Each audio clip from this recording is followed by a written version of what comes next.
Halo teman-teman, Assalamualaikum warahmatullahi wabarakatuh. Baiklah teman-teman, sebelum lanjutkan ke video ini, saya ingin memperkenalkan diri saya terlebih dahulu. Perkenalkan, nama saya DC. Saya berasal dari 4D Tadris Bahasa Inggris. Dan di mata kuliah perkembangan peserta didik ini, saya akan menjelaskan materi yang berjudul perkembangan sosial dan perkembangan bahasa teman-teman. Nah, jadi di video kali ini saya akan menjelaskan dua materi. Yang pertama yaitu materi yang berjudul perkembangan sosial. Nah, di materi perkembangan sosial ini teman-teman, saya akan menjelaskan 4 macam. Yang pertama, pengertian perkembangan sosial. Yang kedua, faktor-faktor yang mempengaruhi perkembangan sosial. Yang ketiga, pengaruh perkembangan sosial terhadap tingkah laku. Dan yang keempat yaitu bentuk-bentuk tingkah laku.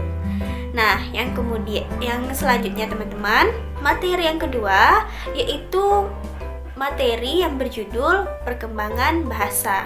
Nah, jadi teman-teman, di perkembangan bahasa ini saya akan menjelaskan 4 macam juga. Yang pertama yaitu pengertian perkembangan bahasa. Yang kedua yaitu karakteristik perkembangan bahasa. Yang ketiga, faktor-faktor yang mempengaruhi perkembangan bahasa. Dan yang keempat, pengaruh kemampuan perkembangan bahasa terhadap kemampuan berpikir. Nah, bagi teman-teman yang ingin mengetahui penjelasan berikutnya dari saya, baiklah teman-teman, mari kita simak video selanjutnya. Baiklah teman-teman, langsung saja kita masuk ke materinya tentang perkembangan sosial dan perkembangan bahasa. Yang pertama yang saya akan jelaskan yaitu perkembangan sosial. Nah, jadi teman-teman, pengertian perkembangan sosial. Apa sih itu perkembangan sosial? Jadi teman-teman, menurut Masito, perkembangan sosial itu adalah perkembangan perilaku anak dalam menyesuaikan diri dengan aturan-aturan masyarakat di mana anak itu berada. Nah, jadi teman-teman, perkembangan sosial anak ini sangat bergantung pada individual anak itu sendiri, peran orang tua, orang dewasa, atau lingkungan masyarakat dan termasuk lingkungan anak-anak yang ada di sekitar mereka. Kemudian teman-teman, yaitu ada yang namanya faktor-faktor yang mempengaruhi perkembangan sosial remaja. Nah, apa saja sih faktor-faktor yang mempengaruhi perkembangan sosial remaja itu? Yang pertama teman-teman, ada keluarga. Karena keluarga ini merupakan lingkungan pertama yang memberikan pengaruh terhadap berbagai aspek perkembangan anak termasuk perkembangan sosialnya teman-teman. Nah, pola pergaulan dan bagaimana norma dalam menempatkan diri terhadap lingkungan yang lebih luas ditetapkan dan diarahkan terutama yaitu oleh keluarga. Dan kemudian faktor yang mempengaruhinya lagi yaitu ada status sosial ekonomi. Nah teman-teman, jadi kehidupan sosial banyak dipengaruhi oleh kondisi atau status kehidupan sosial keluarga dalam lingkungan masyarakat. Jadi teman-teman, secara tidak langsung dalam pergaulan sosial anak ini, masyarakat dan kelompoknya dan memperhitungkan norma yang berlaku dalam keluarganya tersebut, teman-teman. Kemudian yang ketiga ada kematangan anak. Jadi, maksudnya di sini teman-teman, bersosialisasi itu memerlukan kematangan fisik dan kematangan psikis untuk mampu mempertimbangkan dalam proses sosial, memberi dan menerima pendapat orang lain, memerlukan kematangan intelektual dan emosional. Di samping itu teman-teman, kemampuan berbahasa ikut pula menentukan. Dengan demikian, untuk bersosialisasi yang baik diperlukan kematangan fisik yang mampu menjalankan fungsinya dengan baik. Nah, kemudian teman-teman, setelah faktor-faktor, kemudian ada pengaruh perkembangan sosial terhadap tingkah laku. Nah, apa saja sih itu? Jadi, kita simak dulu. Nah, teman-teman, dalam perkembangan sosial anak, mereka dapat memikirkan dirinya dan orang lain, pikiran yang sering menyebabkan sikap kritis terhadap situasi dan orang lain, termasuk orang tuanya teman-teman. Nah, di samping itu, pengaruh egosentris sering terlihat, diantaranya berupa yang pertama, cita-cita dan idealisme yang baik, terlalu menitik beratkan pikiran sendiri tanpa memikirkan akibat dan tanpa memikirkan kesulitan yang memungkinkan menyebabkan tidak berhasilnya menyelesaikan persoalan teman-teman.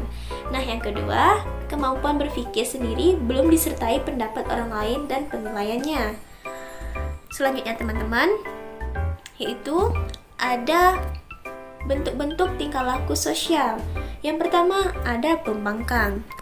Jadi, pembangkang ini teman-teman merupakan tingkah laku yang terjadi sebagai reaksi terhadap penerapan disiplin atau tuntutan orang tua untuk lingkungan yang tidak sesuai dengan anak. Kemudian agresi.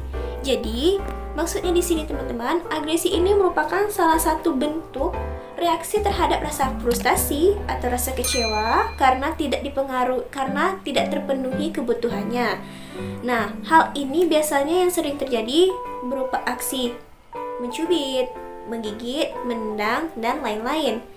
Selanjutnya teman-teman, yaitu berselisih atau bertengkar. Nah, jadi sikap ini itu sering terjadi ketika anak merasa tersinggung dan terganggu oleh sikap orang lain atau perilaku orang lain yang menurut mereka mengganggu sikap mereka, dan terjadilah perselisihan di antara mereka. Nah, kemudian selanjutnya ada menggoda. Nah, menggoda ini teman-teman merupakan serangan mental terhadap orang lain dalam bentuk verbal. Kata-katanya seperti ejekan, ledekan, atau cemoohan yang menimbulkan marah pada orang yang menggodanya. Kemudian ada persaingan. Nah, persaingan ini teman-teman yaitu sesuatu keinginan untuk melebihi orang lain dan selalu didorong oleh orang lain. Sikap ini teman-teman biasanya terlihat pada usia 4 tahun, yaitu persaingan prestis, dan pada usia 6 tahun, semangat bersaing ini akan semakin membaik teman-teman. Kemudian ada simpati. Nah, yaitu yang mana sikap ini mendorong individu untuk menaruh perhatian terhadap orang lain atau menarik perhatian orang lain, mau mendekati atau bekerja sama dengan dirinya. Nah, setelah itu kerjasama. Nah, jadi dalam bentuk-bentuk tingkah laku ini ada kerjasama, yang mana yaitu sikap mau bekerja sama dengan orang lain. Sikap ini mulai nampak teman-teman pada usia 3 tahun atau awal 4 tahun. Pada usia 6 tahun hingga 7 tahun, sikap ini semakin berkembang dengan baik. Kemudian ada tingkah laku yang berkuasa. Nah, jadi maksudnya di sini tingkah laku ini sudah menguasai situasi sosial, mendominasi atau bersikap bosenis. Wujud dari sikap ini adalah seperti meminta, memaksa, menyuruh, mengancam, dan sebagainya teman-teman. Kemudian yang terakhir ada mementingkan diri sendiri, yang mana sikap ini seperti sikap egosentrisme dalam memenuhi interes atau keinginannya harus terdapat dan tercapai. Kemudian ada perkembangan bahasa teman-teman. Jadi pengertian perkembangan bahasa ini Nah, pengertian perkembangan bahasa itu teman-teman terkait dengan perkembangan kognitif, yang berarti faktor intelek atau kognisi yang sangat berpengaruh terhadap perkembangan kemampuan berbahasa teman-teman. Nah, perkembangan bahasa ini teman-teman dipengaruhi oleh lingkungan, karena bahasa pada dasarnya merupakan hasil belajar dari lingkungan teman-teman. Jadi, perkembangan bahasa itu dapat kita simpulkan merupakan meningkatnya kemampuan penguasaan alat berkomunikasi, baik alat berkomunikasi dengan cara lisan, tertulis, maupun menggunakan tanda-tanda dan isyarat teman-teman. Dan yang kemudian ada karakteristik perkembangan bahasa. Nah, Perkembangan bahasa remaja itu dilengkapi dan diperkaya oleh lingkungan masyarakat di mana mereka tinggal, teman-teman. Hal ini berarti pembentukan kepribadian yang dihasilkan dari pergaulan masyarakat sekitar akan memberikan ciri khusus dalam perilaku berbahasa. Pengaruh lingkungan yang berbeda antara keluarga dan masyarakat dan sekolah dalam perkembangan bahasa, masyarakat terdidik yang pada umumnya memiliki status sosial yang lebih baik, menggunakan istilah-istilah lebih selektif, dan umumnya anak-anak remajanya juga akan berbahasa lebih baik juga, teman-teman. Nah, kemudian ada faktor-faktor yang mempengaruhi perkembangan bahasa. Apa saja sih faktor-faktor yang mempengaruhi itu, teman-teman? Oke. Yang pertama ada umur anak, yang kedua ada kondisi lingkungan, dan yang ketiga ada kecerdasan anak. Nah, yang keempat status ekonomi sosial, dan yang terakhir yaitu kondisi fisik. Nah, selanjutnya yaitu ada pengaruh kemampuan berbahasa terhadap kemampuan berpikir. Jadi, kemampuan berbahasa dan kemampuan berpikir ini saling mempengaruhi satu sama lain, teman-teman. Karena apa? Karena bahwa kemampuan berpikir berpengaruh terhadap kemampuan berbahasa, dan sebaliknya, kemampuan berbahasa dan berbahasa yaitu berpengaruh terhadap kemampuan berpikir. Seseorang rendah kemampuan berpikirnya akan mengalami kesulitan dalam menyusun kalimat yang baik, logis, dan sistematis. Hal inilah yang berakibat sulitnya untuk seseorang berkomunikasi.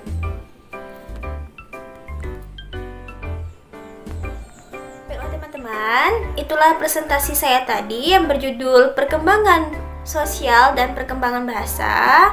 Saya akhiri. Wassalamualaikum warahmatullahi wabarakatuh. See you. Thanks for watching, teman-teman.